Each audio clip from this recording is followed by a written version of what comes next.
Shalom, selamat pagi Bapak, Ibu, Saudara dan Saudari yang dikasihi Tuhan Yesus Kristus. Senang menjumpai Bapak, Ibu, Saudara dan Saudari dalam Sapaan Gembala dan Renungan Harian GKI Cikarang dengan tema Orang Bijak Terus Belajar. Renungan kita kali ini diambil dari Amsal 1 ayat 5 yang berbunyi demikian. Baiklah orang bijak mendengar dan menambah ilmu, dan baiklah orang yang berpengertian memperoleh bahan pertimbangan.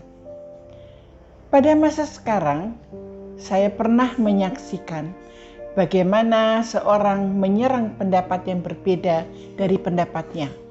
Bahkan saya menyaksikan seorang yang melontarkan pendapat tersebut dianggap sudah normal.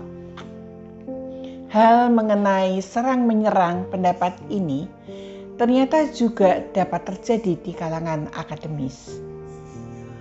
Oleh karena itu, saya tercengang ketika seorang akademisi dan teolog, Richard Hays, seorang profesor emeritus George Washington di Sekolah Tinggi Duke Amerika, ia menulis makalah yang justru mematahkan dalil-dalil yang ia tulis sendiri bertahun-tahun sebelumnya, ketika dalil-dalil yang ia tulis menyakiti sekelompok minoritas.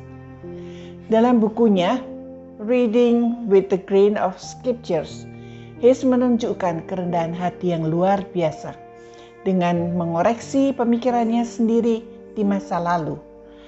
Pemikirannya yang berkembang itu selaras dengan komitmen untuk terus belajar seumur hidup.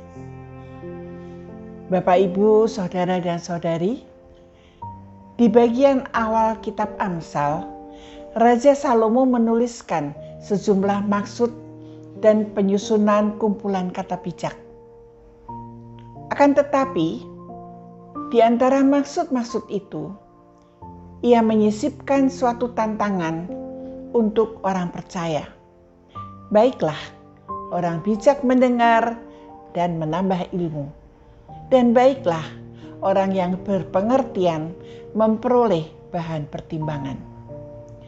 Salomo mendesak agar orang yang bijaksana dan rendah hati terus mendengarkan, belajar, dan bertumbuh.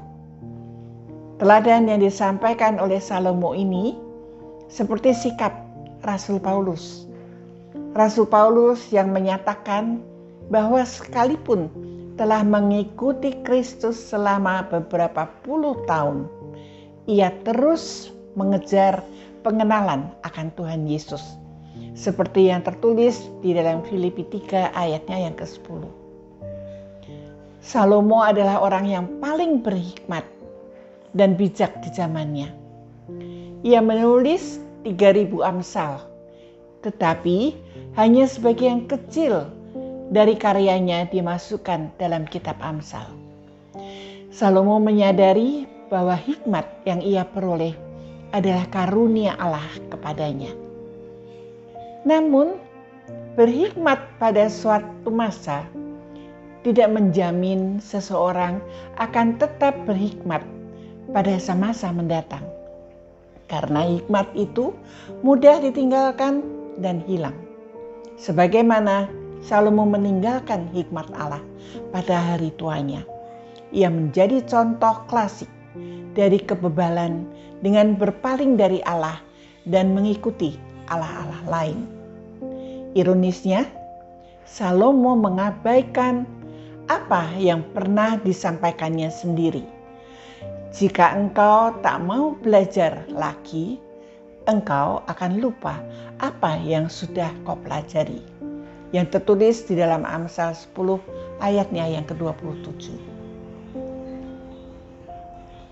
Bapak, Ibu, Saudara dan Saudari, marilah kita miliki hati yang rela untuk belajar. Seorang yang rela untuk belajar, ia akan bersedia untuk diajar dan hal itu tidak pernah merugikan dirinya. Kita akan terus bertumbuh karena kita bersedia untuk belajar. belajar tentang segalanya dalam kehidupan ini, terutama belajar tentang bagaimana kita mengenal Tuhan dan tetap beriman. Kiranya kita mengizinkan Roh Kudus membimbing kita kepada kebenaran, agar kita semakin memahami dan mengagumi Allah kita yang maha baik dan maha mulia. Mari kita berdoa.